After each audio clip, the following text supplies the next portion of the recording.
Lamborghini.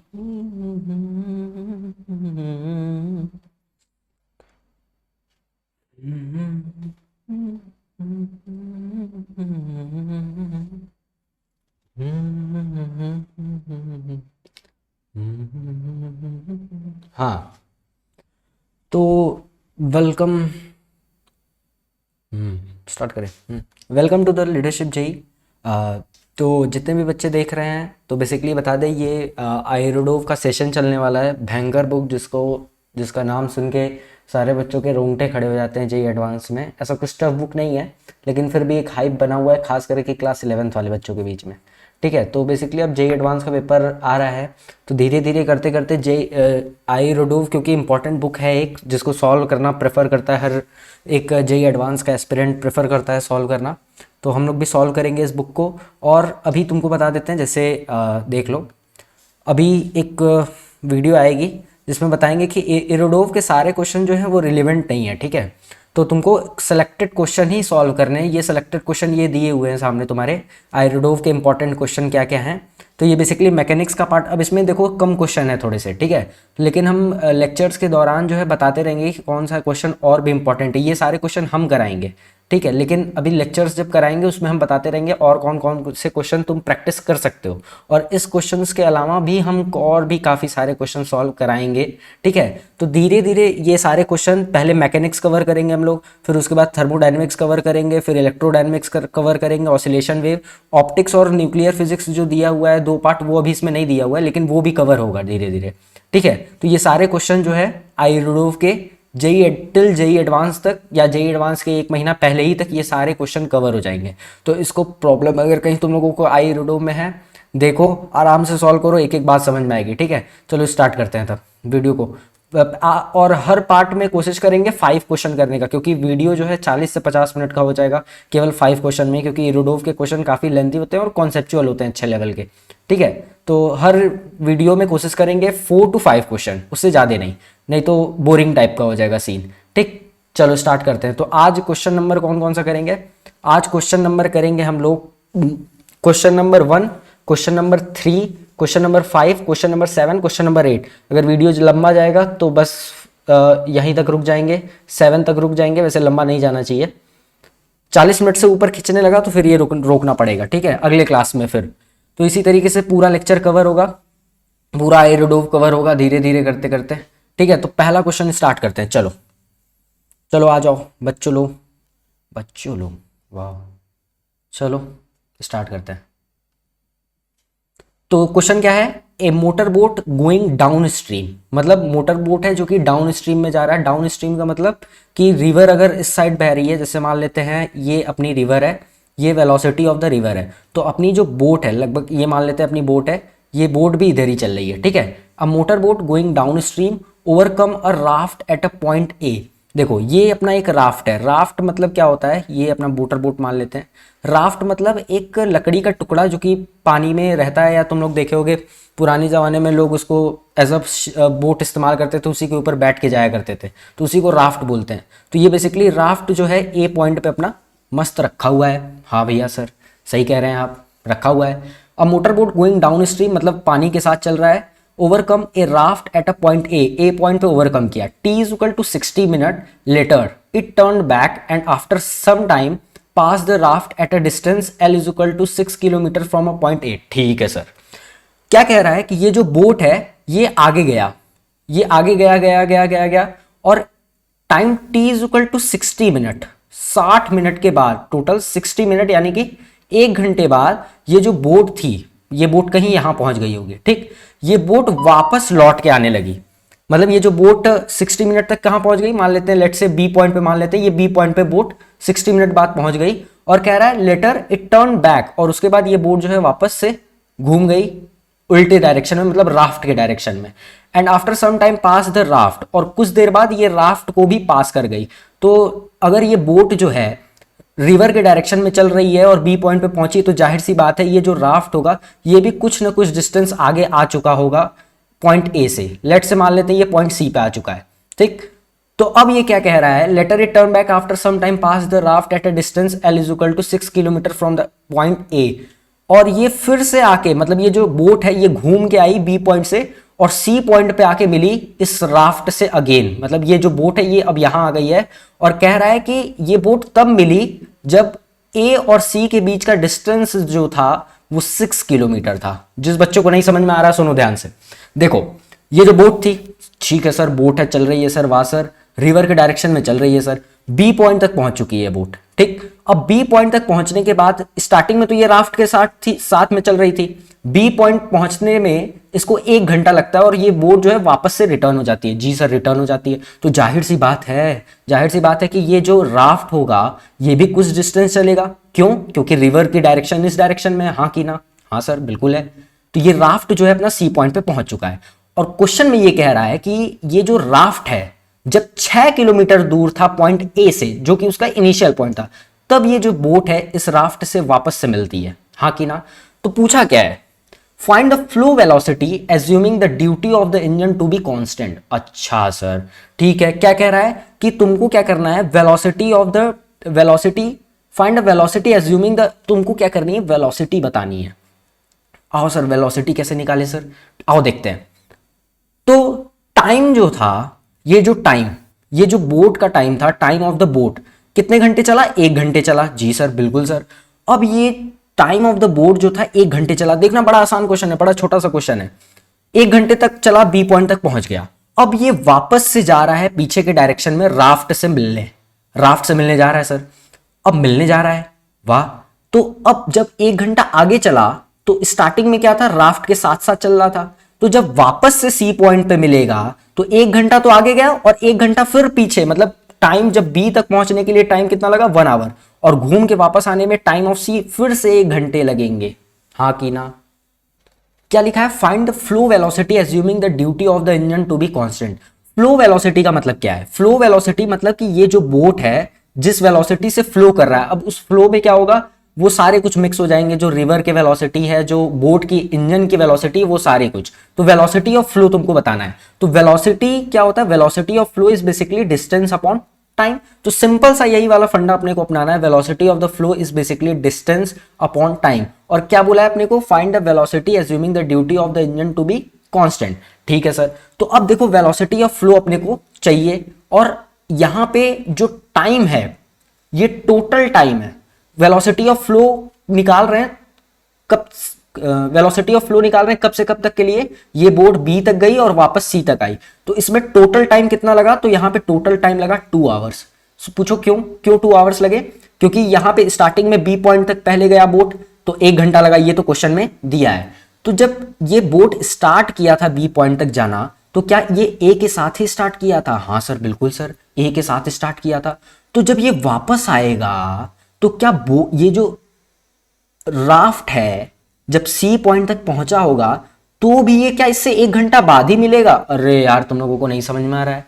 देखो फिर से, जब ये बोट साथ साथ चल रहा था इस राफ्ट के और 1 घंटा तक चला, तो वापस से जब मिलेगा तब भी 1 घंटा बाद ही मिलेगा। समझ रहे हो कि नहीं? चल रहा था साथ साथ, पहले स्टार्टिंग से आगे निकल चुका था, 1 घंटा तक गया, फिर वापस मिलने में, लौट के वापस आने में फिर से 1 घंटा लगेगा। अरे यार समझने वाली बात है, ये समझने वाली बात है, फील करना। ठीक है, स्टार्ट किया राफ्ट के साथ तो 1 घंटा लगा जाने में, फिर वापस जब मिलने आएगा क्या फिर 1 घंटा लगेगा? बिल्कुल लगेगा सर। यानी कि टोटल टाइम जो है वो 2 आवर हो गया। तो वेलोसिटी ऑफ फ्लो अपने को चाहिए 2 घंटे तक चला। अब ठीक है सर 2 घंटे तक चला, अब 2 घंटे तक चला तो बेसिकली इसमें डिफरेंस कितना आया डिस्टेंस का, दैट इज 6 किलोमीटर। इसमें डिस्प्लेसमेंट का डिफरेंस, क्योंकि ये जो बोट चला आगे की तरफ तो ये जो डिस्प्लेसमेंट था वो तो 0 हो गया भैया। अरे यार समझ नहीं पा रहे हो तुम। देखो ये वाली डिस्टेंस तो ये वापस से तो यहां तक की जो डिस्प्लेसमेंट थी वो क्या हो गई, 0 हो गई। तो बाकी का बचा हुआ 6 किलोमीटर यहां डिस्प्लेसमेंट में लेंगे ना, हाँ कि ना? तो वेलोसिटी ऑफ फ्लो कितना हो जाएगा, 3 किलोमीटर पर आवर, हाँ कि ना? जी सर बिल्कुल समझ में आ रहा है। तो ये छोटा सा क्वेश्चन था, कॉन्सेप्चुअल कुछ नहीं था, बस हल्का सा अंडरस्टैंडिंग वाली बात है। अब अपने अगले क्वेश्चन की तरफ बढ़ते हैं। ये हो गया पहला क्वेश्चन, इसको छाप लो, पॉज कर लो, छाप लो। कोई दिक्कत हो कमेंट में नीचे लिख देना, कुछ कर नहीं सकते हो दोबारा फिर से बैक जाके फिर से समझो। ये बिल्कुल आसान क्वेश्चन है, ऐसा कुछ तो नहीं है। ठीक है, आओ चलो अगले क्वेश्चन को देखते हैं। तो क्वेश्चन क्या है, ए कार स्टार्ट्स मूविंग रेक्टेलिनियरली, मतलब सीधे सीधे कार अपनी चल रही है, ठीक है सर चल रही है। First with the acceleration 5 metre पर सेकेंड स्क्वायर, मतलब कार चलना स्टार्ट की तो एक्सेलरेट करती हुई चली 5 मीटर पर सेकेंड स्क्वायर से। The initial velocity is equal to 0, और बोला है इनिशियल वेलोसिटी अपना इक्वल है। देन यूनिफॉर्मली, फिर उसके बाद यूनिफॉर्मली चली and finally de accelerating at the same rate, मतलब आप फिगर से समझते हैं। लेट से मान लेते हैं ये है अपनी कार ए पॉइंट पे, तो क्या हुआ, ये इनिशियल वेलोसिटी 0 से स्टार्ट की और एक्सेलरेट करना स्टार्ट की। एक्सेलरेशन क्या है अपनी 5 मीटर पर सेकेंड स्क्वायर। हाँ सर, अब मान लेते हैं ये बी पॉइंट तक पहुंची और क्या कह रहा है 5 मीटर पर सेकेंड स्क्वायर से एक्सेलरेट कर रही थी सर, और फिर उसके बाद यूनिफॉर्म मोशन करने लगी। तो बी पॉइंट से हम लोग मान लेते हैं सी पॉइंट तक चली यूनिफॉर्म मोशन करके, यूनिफॉर्म मोशन, मतलब इसका मोशन जो था वो यूनिफॉर्म था, ठीक है सर बिल्कुल सर। अब क्या कह रहा है, एंड फाइनली मतलब उसके बाद यूनिफॉर्म मोशन करने के बाद मान लेते सी पॉइंट तक यूनिफॉर्म मोशन करते हुए गई, उसके बाद वो डी एक्सेलरेट करने लगती है, मतलब ये A1 मान लेते हैं हम लोग और ये A2 मान लेते हैं, ये डी एक्सेलरेट करने लगी -5 मीटर पर सेकेंड स्क्वायर के साथ लिखा हुआ D accelerating at the same rate, मतलब उसी रेट से डी एक्सेलरेट कर रही है, कम्स टू स्टॉप यानी कि फिर जाके रुक गई। The total time of a motion is equal to 25 second, और यहां पे मान लेते हैं डी पॉइंट पे जाके ये गाड़ी अपनी रुक जाती है, तो टाइम जो लगा ए टू डी पहुंचने में वो 25 सेकेंड लगा, ठीक है सर बिल्कुल सर। अब क्या कह रहा है, the average velocity during that time is equal to 72 kilometre per hour, और कह रहा है वी एवरेज, ये वी एवरेज का डायरेक्शन है, 72 किलोमीटर पर आवर इसका एवरेज वेलोसिटी रहा अलोंग द, मतलब पूरे मोशन के दौरान 72 kilometre per hour. How long does the car move, मतलब कितनी देर तक ये कार मूव की होगी यूनिफॉर्मली, और यूनिफॉर्मली मूव करने की बात कर रहा है, मतलब अपने को टाइम ऑफ बी टू सी, मतलब बी से सी ही तक ये यूनिफॉर्म मोशन कर रहा है, तो अपने को ये यूनिफॉर्म मोशन कितनी देर तक किया, अपने को वही वाली टाइम चाहिए सर। हाँ सर बिल्कुल। अब यहाँ पे average velocity 72 kilometre per our दिया है, और बाकी सारी यूनिट देखो मीटर में है, सेकंड में, तो इसको हम लोग क्या कर लेते हैं मीटर पर सेकंड में हम लोग इसको भी कन्वर्ट कर लेते हैं। तो 72 इंटू 5/18, तो ये बेसिकली 20 मीटर पर सेकंड आ जाएगा, हाँ कि ना। अब आ जाओ सॉल्व करते हैं क्वेश्चन को। तो अपने को क्या दिया है, वी एवरेज वेलोसिटी दी हुई है। अब इस क्वेश्चन को थोड़ा सा ग्राफ से हम लोग समझेंगे, लेकिन ग्राफ से समझने से पहले हम लोग जानना है कि वी एवरेज होता क्या है। वी एवरेज होता है total displacement d3 and so on upon total time taken in the motion, यानी कि अपने को यहां पे भी वही बात करनी है, ये तो अपनी फॉर्मूला होता है। अब इस क्वेश्चन को कैसे सॉल्व करोगे, तो इस क्वेश्चन को सॉल्व करने के लिए ये तुमको बात समझ में आई। अब थोड़ा सा ग्राफ की मदद लेते हैं, इसी चीज को ग्राफ से समझते हैं। तो ये है अपना ग्राफ, तो इस पे हम लोग क्या दिखा रहे हैं, वेलोसिटी दिखा रहे हैं, इधर हम लोग क्या दिखा रहे हैं, टाइम दिखा रहे हैं।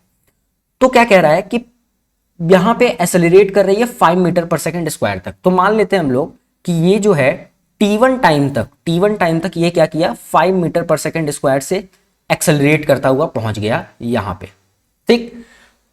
और फिर उसके बाद क्योंकि ये कांस्टेंट एक्सेलरेशन इसका इंक्रीज हो रहा है, तो इसका ग्राफ जो होगा बिल्कुल कांस्टेंट।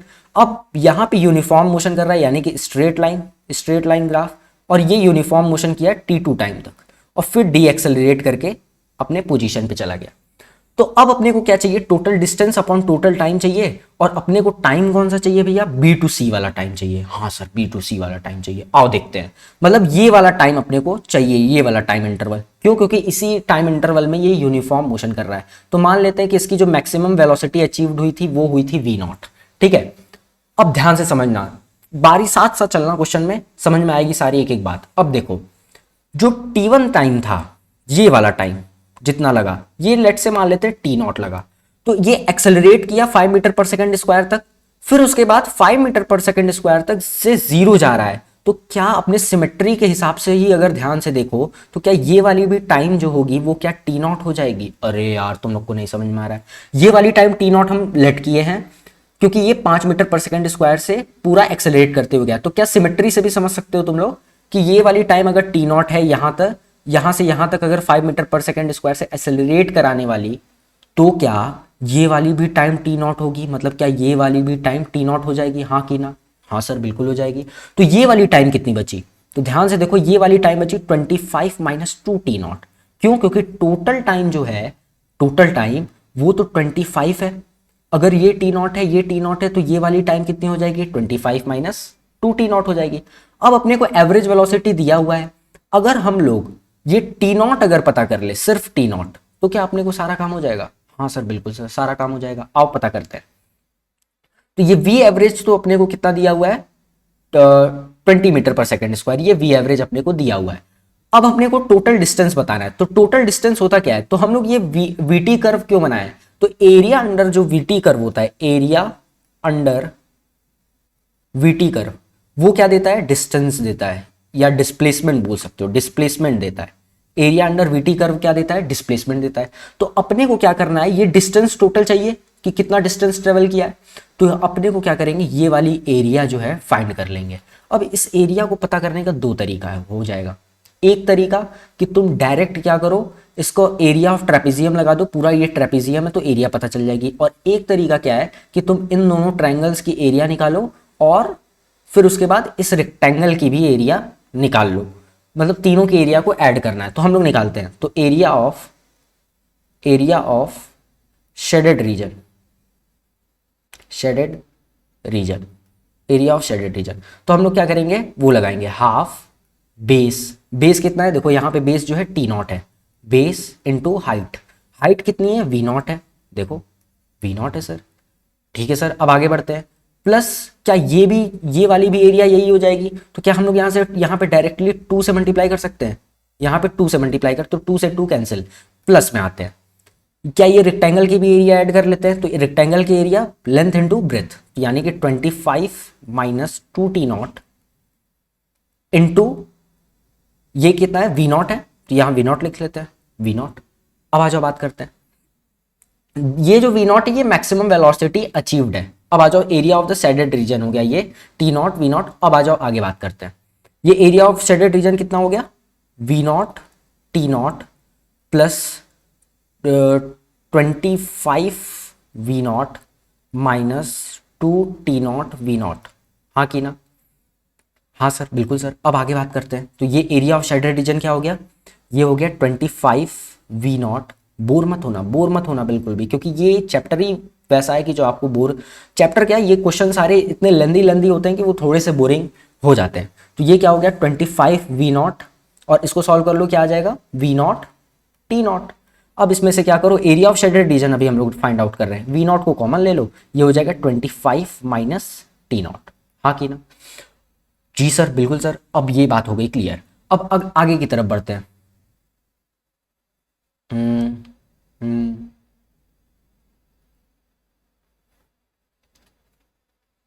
थोड़ा सा ये वाला पेज आते हैं। अरे यार ये कैसे अब अलग होगा, ओके रुको रुको रुको रुको।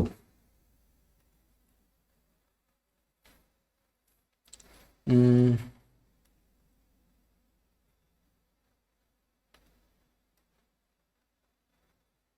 ओ भैया ओ भैया ओ भैया,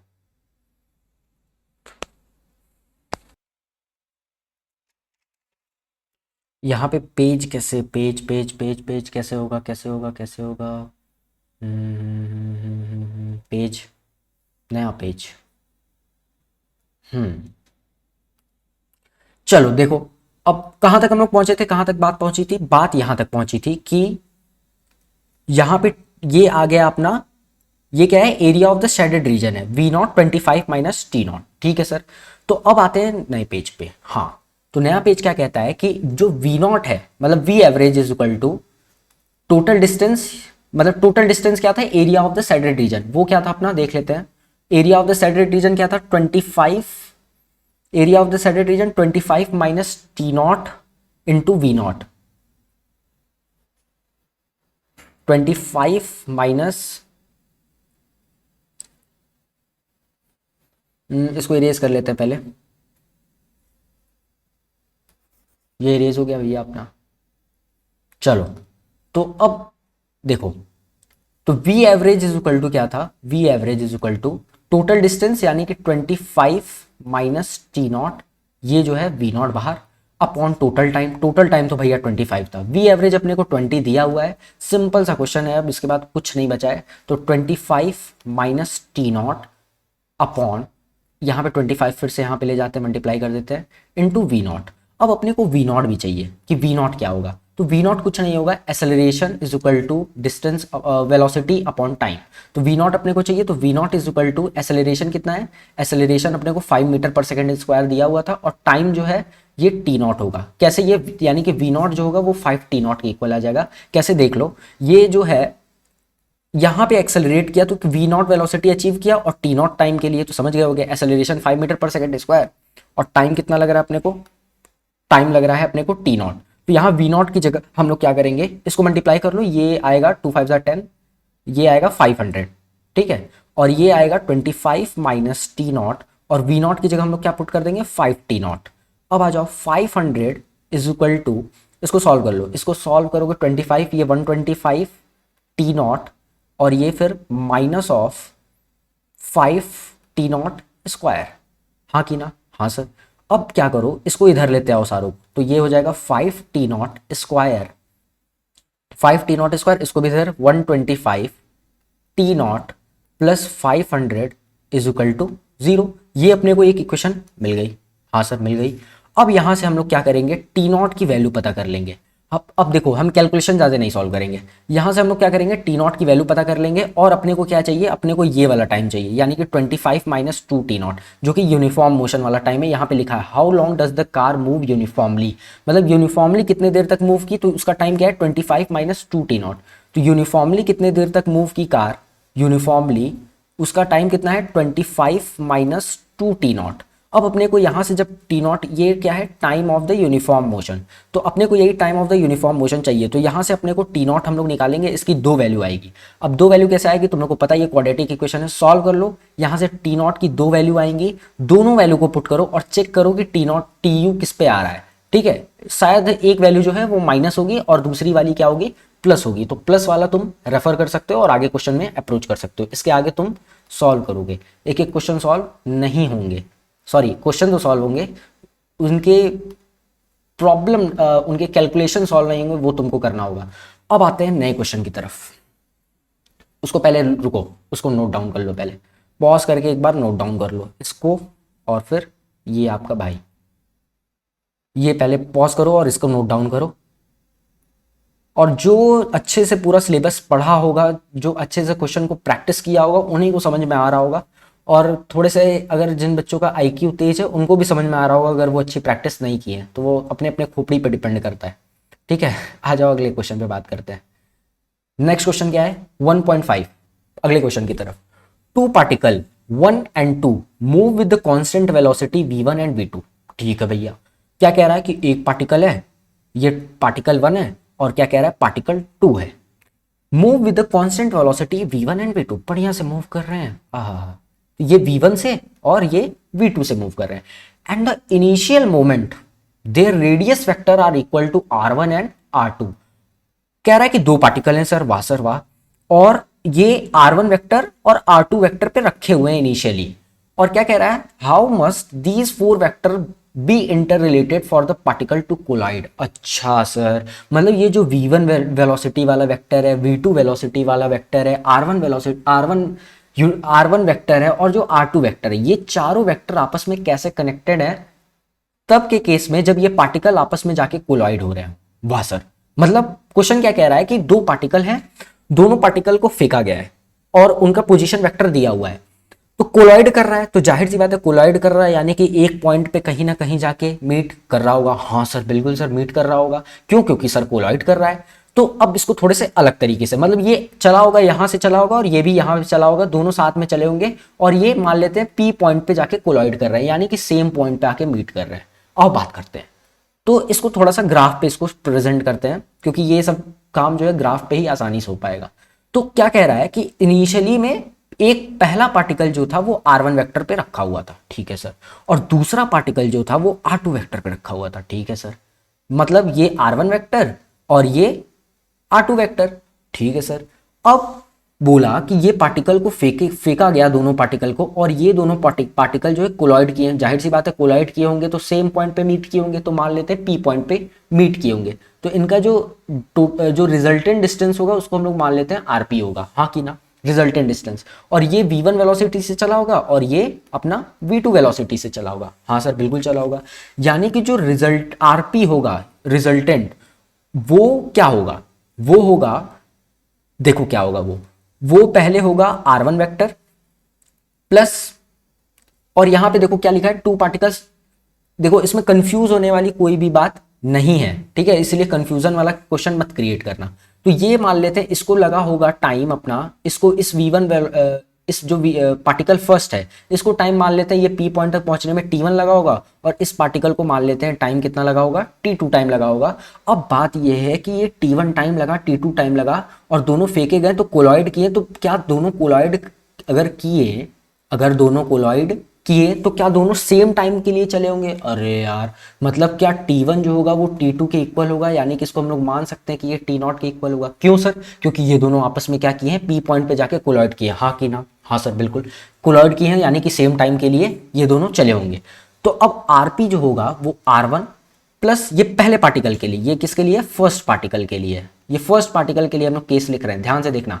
तो रिजल्टेंट वेक्टर जो RP होगा वो R1 vector plus v1 vector और t0 के इक्वल होगा। हाँ कि ना? और फिर जो rp वेक्टर होगा ये सेकंड पार्टिकल के लिए, ये सेकंड पार्टिकल, ये अपना किसके लिए? सेकंड पार्टिकल के rp वेक्टर, वो किसके इक्वल होगा? r2 vector plus v2 vector into t0। हाँ कि ना? अब ये rp वेक्टर ये दोनों तो इक्वल है, तो ये पहला इक्वेशन और ये अपना दूसरा इक्वेशन। तो क्या हम लोग ये बोल सकते हैं जो r1 vector plus v1 vector t0 is equal to r2 vector plus v2 vector into t0।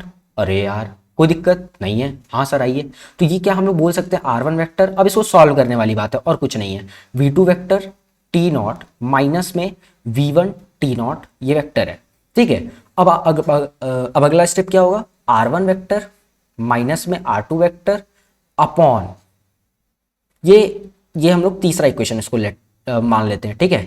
r1 vector minus r2 vector is equal to v2 vector minus में v1 वेक्टर, और इसको हम लोग क्या कर लेते हैं, ब्रैकेट में बंद कर लेते हैं, और t0 को हम लोग क्या कर सकते हैं, कॉमन ले सकते हैं, इसको चौथा इक्वेशन बना लेते हैं। इसको बनाने का कोई जरूरत नहीं था, लेकिन चलो कोई बात नहीं।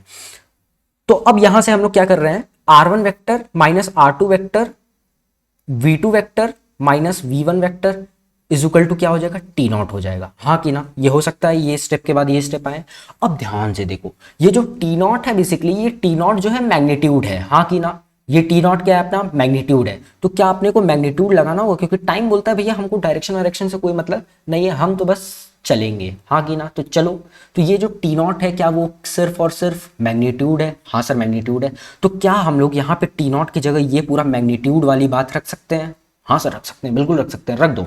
तो r1 vector minus r2 vector is equal to v2 vector minus v1 vector, और v1 वेक्टर और t0 की जगह क्या रख दोगे? ये मैग्नीट्यूड वाला पोर्शन, यानी कि मॉड में r1 vector minus r2 vector upon mod में v2 वेक्टर माइनस में v1 वेक्टर, ये मॉड में। तो क्या अगर ये पार्टिकल आपस में कोलॉइड कर रहे हैं अगर P पॉइंट पे, तो क्या उसके लिए हम लोग रिलेशन एक फाइंड कर चुके हैं, और ये रिलेशन किसके बीच में है? ये R1 R2 V1 V2 के बीच में ही ये रिलेशन है। हाँ कि ना? हाँ सर बिल्कुल। तो अब यार देखो, इस लेक्चर में बेसिकली हम लोग 3 क्वेश्चन कवर किए हैं, अभी धीरे धीरे स्टार्ट किए हैं, तो ये अभी रेंज बढ़ते चले जाएंगे, 5 क्वेश्चन 6 क्वेश्चन एक साथ टच करेंगे। तो ये 3 क्वेश्चन है आयरोडोव के 1.1 1.3 1.5, इसी तरह करते करते टोटल 150 क्वेश्चन अप्रॉक्सीमेट, क्योंकि आयरोडोव में सारे क्वेश्चन रिलेवेंट नहीं है। हाँ कि ना?